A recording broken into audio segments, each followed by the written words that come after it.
नमस्कार, आप देख रहे हैं हल्ला बोल। मैं हूं गौरव सावंत। 2008 मालेगांव में हुए धमाके की गूंज 13 वर्ष बाद उत्तर प्रदेश चुनावों से पहले फिर सुनाई दे रही है।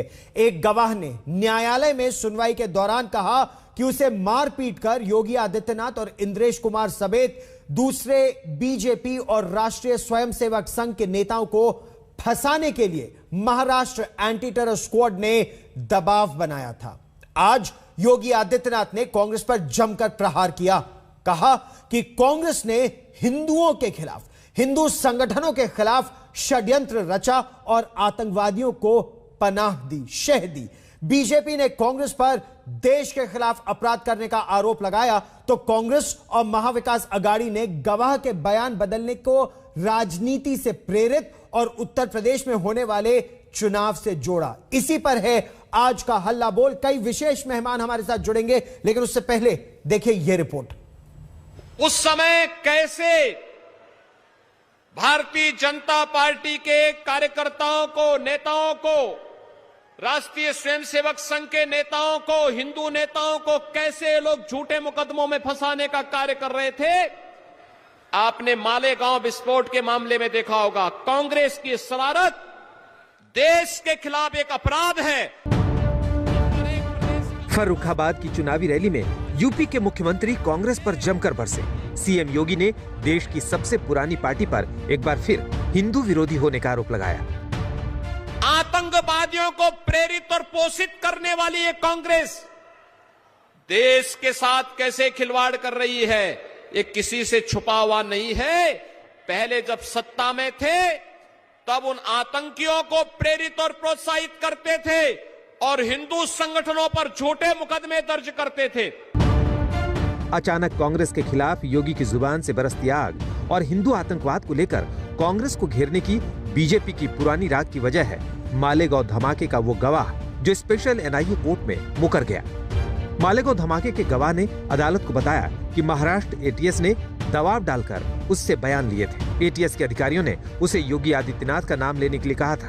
कोर्ट में दिए गवाह के बयान के मुताबिक एटीएस के अधिकारियों ने आरएसएस के इंद्रेश कुमार समेत 4 लोगों के नाम लेने के लिए भी दबाव डाला था। दिलचस्प है कि गवाह ने कोर्ट में परमबीर सिंह पर दबाव डालने का आरोप लगाया, जो उस वक्त एटीएस के अतिरिक्त आयुक्त थे। कल पहली बार स्वतंत्र भारत के स्पेशल एनआई कोर्ट में अभियोजन पक्ष का गवाह, जिसने एटीएस ने अंडर सेक्शन 161 के तहत जिसका जवाब रिकॉर्ड किया गया था 2008 में, विटनेस नंबर 40 ट्रंकेटेड विटनेस था, उसमें स्पेशल एनआई कोर्ट में भगवान की सौगंध खाकर कहा कि मैंने कोई स्टेटमेंट नहीं दिया गया। मुझे आज 5 पन्नों का स्टेटमेंट पहली बार स्पेशल एनआई कोर्ट के नीचे एनआई के सिपाही ने मुझे पहली बार दिखाया।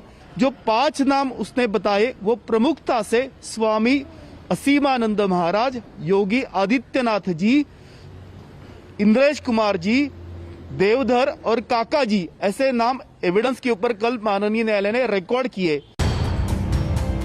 मालेगांव धमाके के गवाह के खुलासे के बाद इंद्रेश कुमार ने भी कांग्रेस के खिलाफ मोर्चा खोल दिया है। सोनिया गांधी, दिग्विजय, सुशील शिंदे, राहुल आदि के नेतृत्व में जो यूपीए सरकार थी, उन्होंने सोची समझी एक साजिश को जन्म दिया।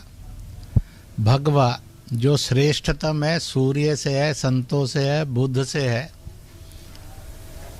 ऊर्जा से है, और हिंदू जो सबको स्वीकार करता है और सम्मान करता है, उससे है, उसको आतंकवाद कहकर आरएसएस को, संतों को और देश प्रेमी देशभक्तों को फंसाने का एक गहरी साजिश रची। एनआईए अदालत में गवाह के मुकरने के बाद मालेगांव को लेकर एक बार फिर सियासत गर्मा गई है। बीजेपी कांग्रेस पर हिंदुओं से नफरत करने का आरोप लगा रही है, तो कांग्रेस गवाह के खुलासे को यूपी चुनाव से जोड़ रही है।